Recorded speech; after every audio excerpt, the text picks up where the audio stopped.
Hello everyone, my name is John Kores, and for the past 4 years, I've been doing this business model called YouTube automation, and I've made over $1 million in profit thus far, without ever having to film the videos myself. The term YouTube automation, it's a bit weird just because I don't know why it was called YouTube automation, but I feel like it's the term a lot of people are most familiar with. But essentially what it involves is that you outsource the work in order for contractors to create the videos for you.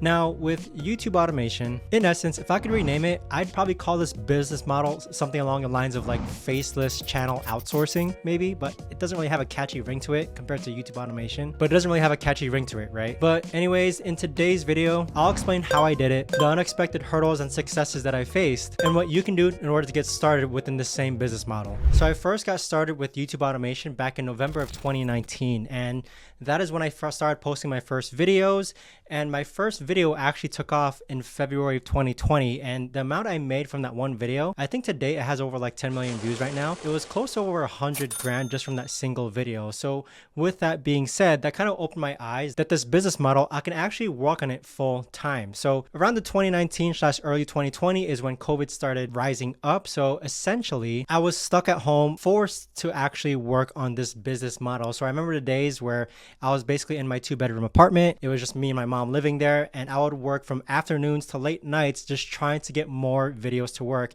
after that first video worked. So for anyone watching this, if you have a full-time job and you're thinking about doing YouTube automation, I still think it's 100% possible to kind of split your time between your full-time job and doing your YouTube automation channel at the same time. I've seen many people do it before. However, in my case, I do think I was a bit luckier just because the timing of being forced to stay at home and work from home forced me to actually work on YouTube automation. Now, with my background being in med school, I had just graduated med school back in 2019 for physical therapy. So I didn't really have a job yet. I was planning to work as a physical therapist, and I did for about 2 weeks before I actually quit just because COVID hit. And with that, that is when I actually poured a lot of my time and effort into growing my YouTube automation channels. Now, my first year in doing YouTube automation, which I call it like 2020, was my first year of actually doing a full year of YouTube automation. There are team members that I still work with to this day that I've been working with for well over 4 years now, and they are the absolute rock solid team members. They're basically like my rock star team members for helping me run my channels. So with that, I'd say that having a team is probably your most important asset when it comes to starting your faceless channels. And with that, team members that I've been working with, script writers, project managers,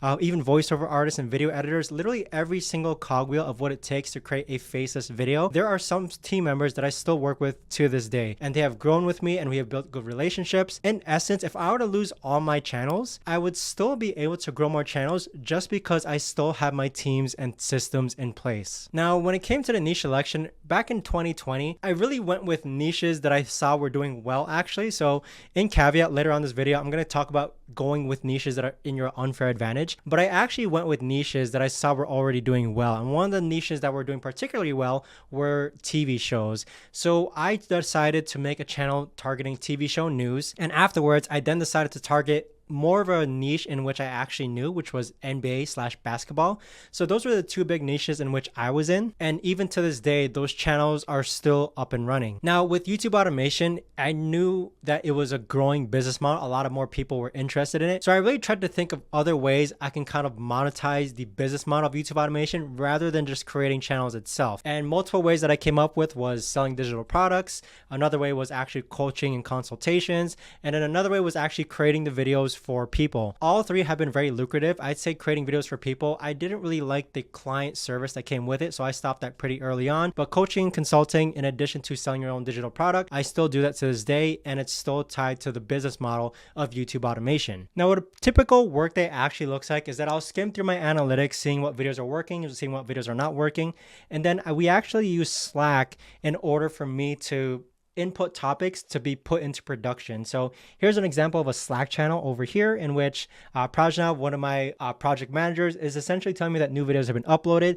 So not only am I looking at the analytics, but I'm also coming up with ideas for the channels, and I'm also being the last one to optimize and schedule the videos out. So we do have an uploader, so I don't upload the videos, but I'd say the three main tasks as far as what occupies most of my time working on my channels is looking at analytics, researching new topics, and optimizing and scheduling out videos. Now, I don't do this on a daily basis. I'd say per week, I spend around like 4 to 6 hours per week actually working on my 11 channels that I'm currently up and running. But with that though, it's nice to basically schedule videos out, and it really doesn't occupy a lot of my time. I'm able to work on other projects or other side hustles that I'm able to grow and make money from. My normal life actually looks like, aside from just working on the business, in a simple word, my life is actually pretty comfortable, right? So I was able to actually purchase a house last year because of YouTube automation, and it's not a mansion sized house. It's just like a 2,600 square foot average sized home here where I live, and I'm extremely happy with it. If you're wondering what kind of car I drive a 2002 Toyota Sequoia still. So with that car,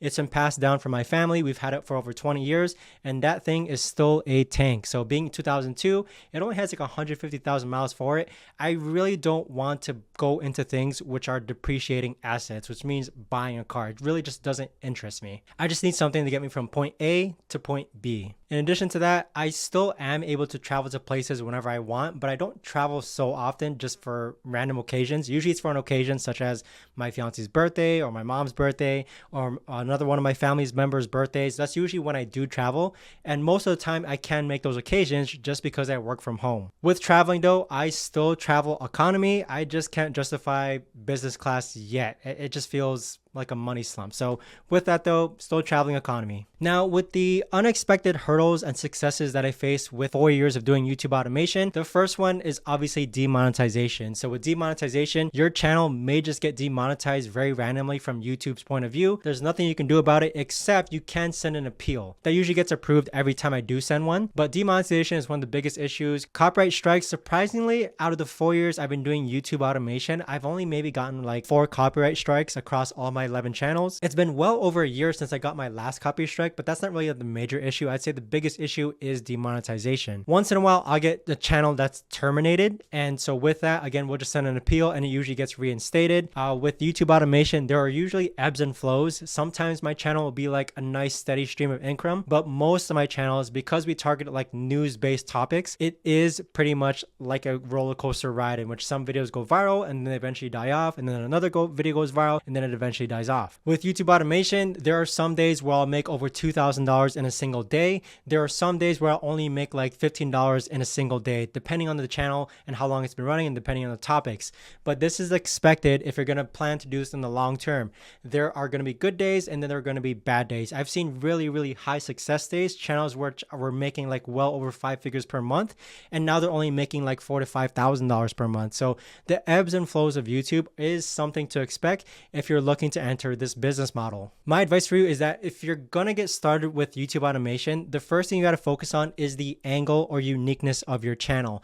There are a lot of people who are starting YouTube automation channels today, and I'd say the ones that stick out are the ones who have a more unique angle compared to everyone else. Now, I'm not saying you can't do a YouTube channel within sports, celebrities, tech, make money online. It's just about how you angle it. Are your video topics different enough to stick out? Are your thumbnails different enough to stick out? Think about your angles, and with that, you can technically go into a niche even though it's quote unquote saturated. My next piece of advice would be to think about your unfair advantage. When I first started YouTube automation, the thing with that was I went into a channel because I saw another channel was doing it. It wasn't something that I actually knew, but in contrast to that, when I started doing sports is something I knew very well. So I had no problem telling people that I started an NBA channel and I was showing people my NBA channel just because I knew the topic well enough to come up with creative ideas that have never been done before on YouTube. So think about what your unfair advantage is. If you're just starting, think about what you know more than the average person, and think about a niche that you can just spend on and on talking about and also coming up with topics for. And lastly, especially in the beginning stages, you want to get your costs as low as possible. With YouTube automation, it's either you get your costs as low as possible or you actually do the work yourself. I have students in our community who are still doing their videos to this day, and they're making around like $3,000 to $5,000 per month, and they do everything. They do the script writing, the voiceover, the video edit,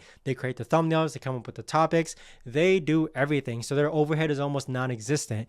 In contrast contrast to that, like similar to how I do YouTube, we hire people. So if you're going the route of hiring or outsourcing contractors right from the beginning, just make sure that you get your costs as low as possible. So I'd say for a browse-based / suggested-based YouTube automation channel, trying to get videos like $60 or less would be solid. If you're doing like simple screen recording videos for a how-to channel or a search-based channel, then trying to get your videos $5 or less is also a possible route. So with that though, trying to get your costs as low as possible, and then trying to get your channel to get to the point where it's making more money than it is spending on overhead. That should be your number one goal, just so you're not so completely in the red when you start spending money on these videos. But again, there's two ways to go. Instantly start outsourcing or contracting people out, or you can do the work yourself. Both are completely feasible options. That's it. That's for the reality of living off of YouTube automation channels. I've been doing it for 4 years now. And in summary, I must say that it's a bit of a wild roller coaster ride. I really do love the freedom that comes with it, but it also allows for that great networking. I've met some really great people online, people on my team, people who are also doing YouTube automation themselves. And lastly, the reality of doing YouTube automation is that it's 100% possible if you just put the work in. So thanks so much for watching, and I will see you all in the next video.